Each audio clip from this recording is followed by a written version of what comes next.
সবার থেকে দামি ছোট বহু ভাই আলে বড় বাটি গাড়ি না বড় বাটি গাড়ি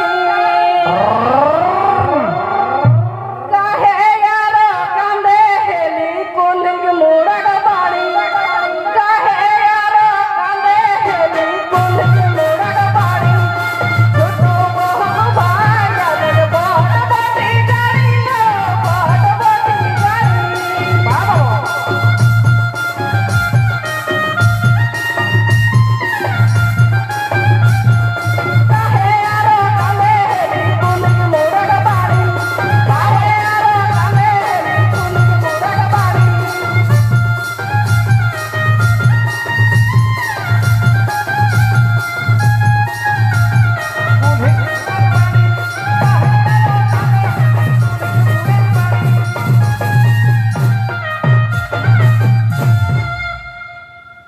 किना लेके आवला है सुना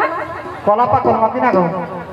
पकड़ ले लो चलो चले या लगे दीदी घर लो आ लगे दीदी घर लॉकटा बेरे डेंजरस गो पकोड़ी लेके कहां जाया के दीदी घर जाए तो मिष्टी तिष्टी ढुकाइले किना लेकिन गो पकड़ ले लो चलो चले या लगे दीदी घर लो आ लगे दीदी घर अरे लेडीज चप्पल पिंधल या है कोते घसबे यार अरे लेडीज चप्पल पिंधल या है कोते घसबे यार पकड़ ले लो चलो चले या लगे दीदी घर लो लगे दीदी घर पकड़ ले लो चलो चले या लगे दीदी घर लो लगे दीदी घर अरे लेडीज चप्पल पिंधल या है कोते घसबे यार अरे लेडीज चप्पल पिंधल या है कोते घसबे यार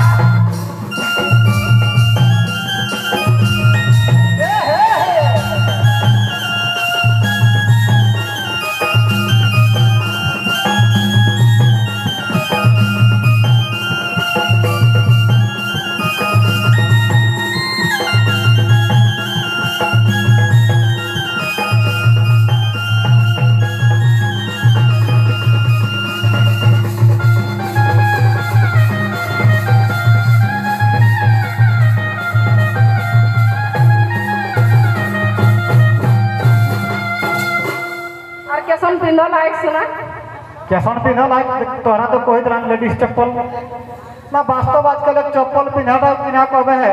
कोनटा बेटा चौक और कोनटा बेटी चौक जा भी नहीं करे तेसने ढोकाई ले है ना गो तारपर किना कह जीन्स पैंटा पिंधल या है दड़ा कमर बेल जीन्स पैंट ले ला है 1800 टका कर बेल्ट आई नहीं पोआत दौड़ी में कथी के लग गया जीन्स पैंटा पिंधल या है दड़ा कमर बेल बाबा अरे भेला नियर दाढ़ी दाढ़ी भले भेल भेल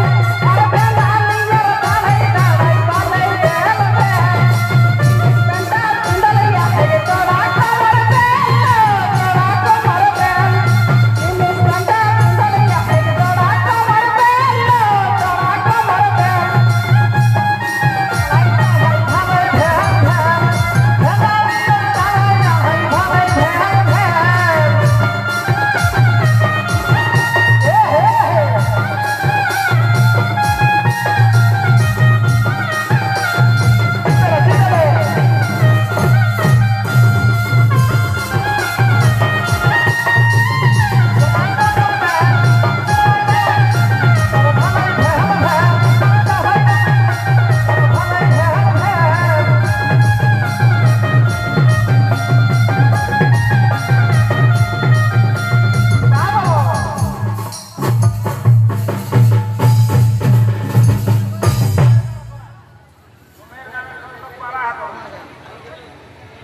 कोनटा लबे ले बाबा दोने चालान ई बेदान को झुमर गावे और केउ को प्रोग्राम के गावे अच्छा ई गीतटा सिरात ताकर पर झुमर चलते ना किना पूरा जेटा धरो लाग तखन लेगो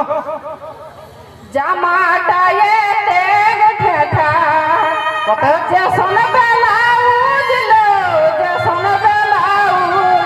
লাজে মরি যায় জামাটা এতে গেছে যে শোনবে লাউজলো যে শোনবে লাউজ আর কন্টেলারে কি করো হে নাইটুকু সুজ বুঝ একরাও